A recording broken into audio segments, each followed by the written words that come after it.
When we heard Call of Duty Black Ops was preparing to unveil its multiplayer, we didn't waste any time. Our destination, Treyarch. Our mission, the most detailed hands-on coverage inside Xbox can provide. So sit back, relax, and keep a sharp lookout. Every feature you hear about in this preview has never before been done in a Call of Duty game.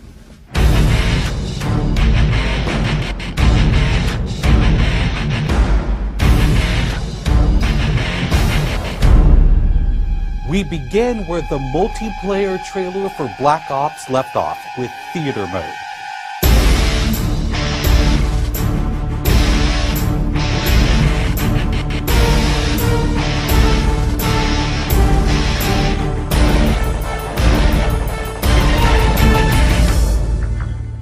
Dan Bunting explains. You can switch the camera from any player's perspective in both first person and third person. You can detach the camera and go into free cam mode, which allows you to fly anywhere on the map, basically. It's really interesting when you pause the game and go into free cam, you just see all the particle effects just in their full glory, just frozen in time, and it makes some really awesome footage.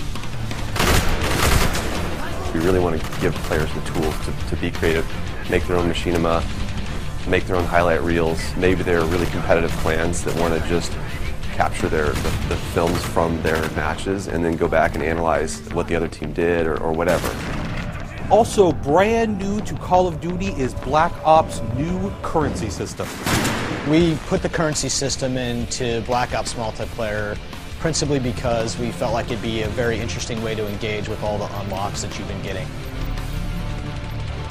So one of the things that's really fun about currency is instead of being specifically told at a specific level what you're going to get, we're unlocking features by level, but then once the feature is unlocked, you can purchase any component of that feature with the currency directly.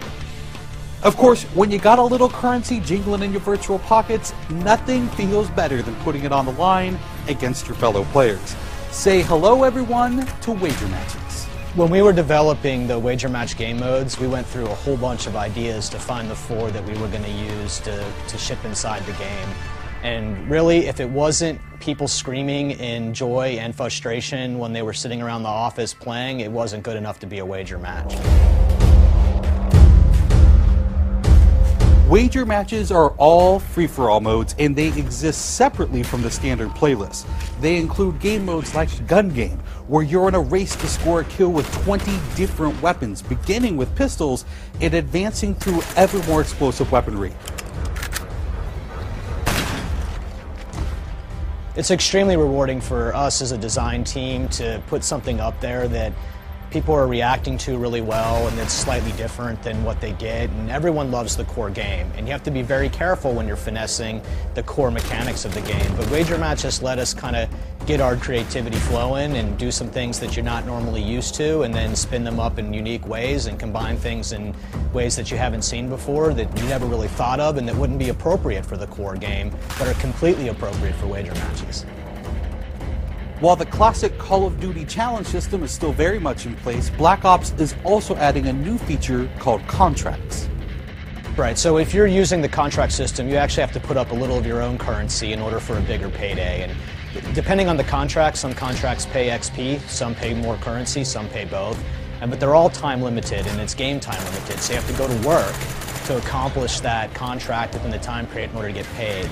It's different from the challenges, in so much that the challenges some players like to use very aggressively, and they map out their path through the challenge system in order to maximize their XP gains, in order to level faster. And then a whole nother set of players uses the challenges sort of passively. They're there, when you get them they feel good, but contracts gives you a way to directly engage with the content inside the game. It says, hey, I'm an SMG guy, I want SMG based contracts, I'm going to chase my contract and I'm going to get paid. And that's fun. Another focus for Black Ops is player customization, including things like unlockable face paint, unique perk-specific character models, and a whole lot of weapon customization.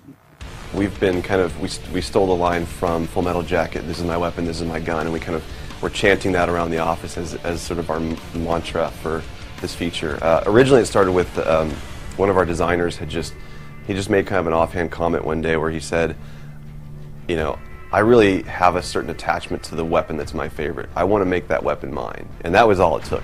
So from there it was just, what are the things that are cool? It's like, put your clan tag on your gun, of course. And we've got, the Emblem Editor by itself is an element of creativity for players.